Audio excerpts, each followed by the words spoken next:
Do you want to know the secrets for having an audience remember and repeat you? I can't hear you. Yes. Do you want audiences to laugh, learn, and listen? Yeah. Well, do you? Yeah.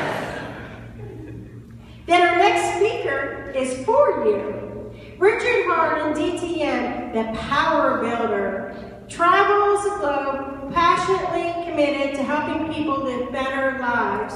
If you want to laugh, learn, and lead, grab a pen and lean in and help me welcome distinguished Toastmaster Richard Hardon.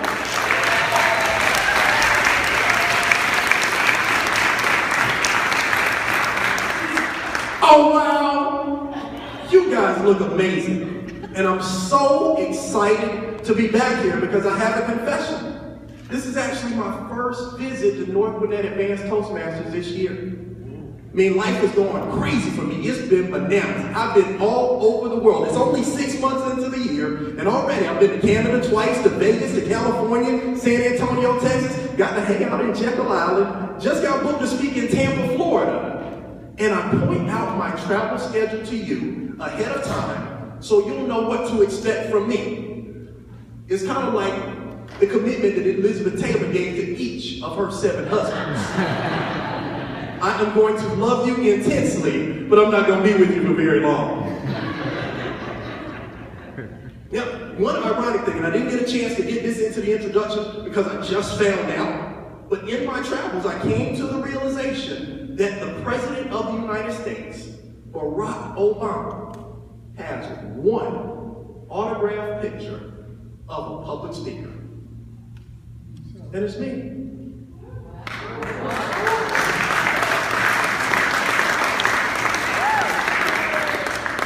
Now, he didn't ask for it,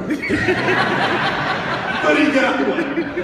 Toastmasters, distinguished guests, my job is simple. I want to share 3 simple things that I learned from Darren Lacroix. Now, I'll give them to you up front. I'll tell you about them as we go along, and I'll try to remember to recap at the end. But number 1 is there's a formula to being funny.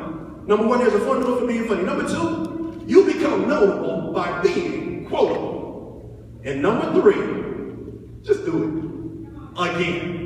Did you hear me? Number 3, just do it again. First things first, how many of you have ever wanted to be funny? How many of you have ever reached that sudden realization like me that you were not in fact funny? You found yourself laughing hysterically and other people staring at you with that expression like your dog, just what is wrong with you? Turns out that there's a formula for being funny. See, if you think about the jokes that we've talked about so far, your mind laughs. Comedy happens when you trick your mind. The setup sets the stage for what you're about to say, but then the punchline changes direction. Because how many of you were thinking, he must really have it going on? Barack Obama has his picture. Change of direction simply says, I sent it to him. Now the second lesson, being notable by being quotable, I didn't get from any of his materials, I didn't get from any of his books, I got it from Darren. Because he's one of those people that I set as one of my goals to speak on stage with. When I joined Toastmasters, I wanted to hit the stage with Les Brown. Wanted to hit the stage with Tony Robbins. And then after I got my hat handed to me in my first international speech contest, I wanted to meet Darren Lacroix. Now, the odd thing is I met Les Brown and Tony Robbins way before I met Darren, but I've been his friend for 5 years. Darren didn't know that until last month. I found him on Facebook, I stalked him, I went around and found different things that he did, but when he said that he was going to be at the District 44 conference, I said, me too. Signed up, did an education session at the conference, and I started thinking about lessons that I've learned over time. Now, we're in a place where people learn a lesson on a weekly basis, yes? And one lesson in the book says, ask and you shall receive. Seek and you shall find. Knock. But I want to quote to you from the book of Rick.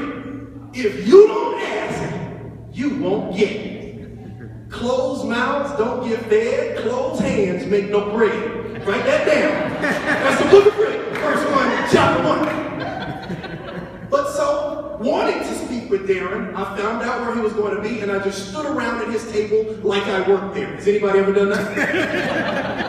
Stood around, watched him talk to other people, looked at the material, signed up for the stuff, went online, and then when it was time for my education session, I said, Darren, it would be an incredible favor to me if you would take part in my education session that I'm about to do right now. I don't know what else you have on your schedule, but would you come and take a look at it? What did he say? Yes. He said, I don't know.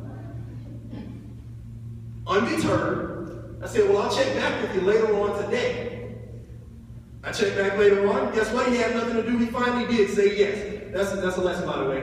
First no doesn't matter. They have to say no because they don't know yet. But I invited him to the session. He gave me feedback, and the feedback was, she'll give some incredible quotes, but for people to book you, they got to remember that you said it. So in order for everyone to remember what I've said so that you can book me, if you don't ask, you don't get. Closed mouths don't get fed. Closed hands make no bread. Point number 3, just do it again. Want to let you all know that I've been married for 20 years. Oh yeah.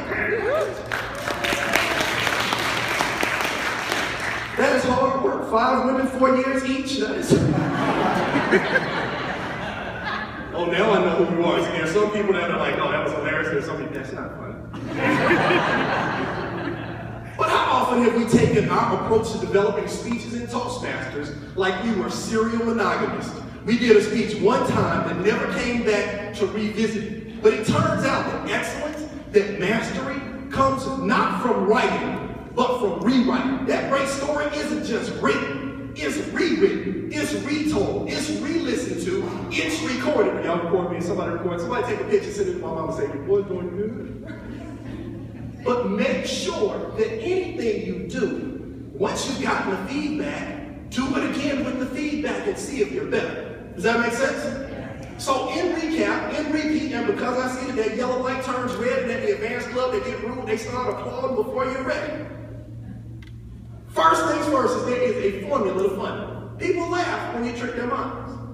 Number 2, you become notable by being quotable. And step 3, just do it. Again, and again, and again. It'll get better every time. Shout out to Toastmasters.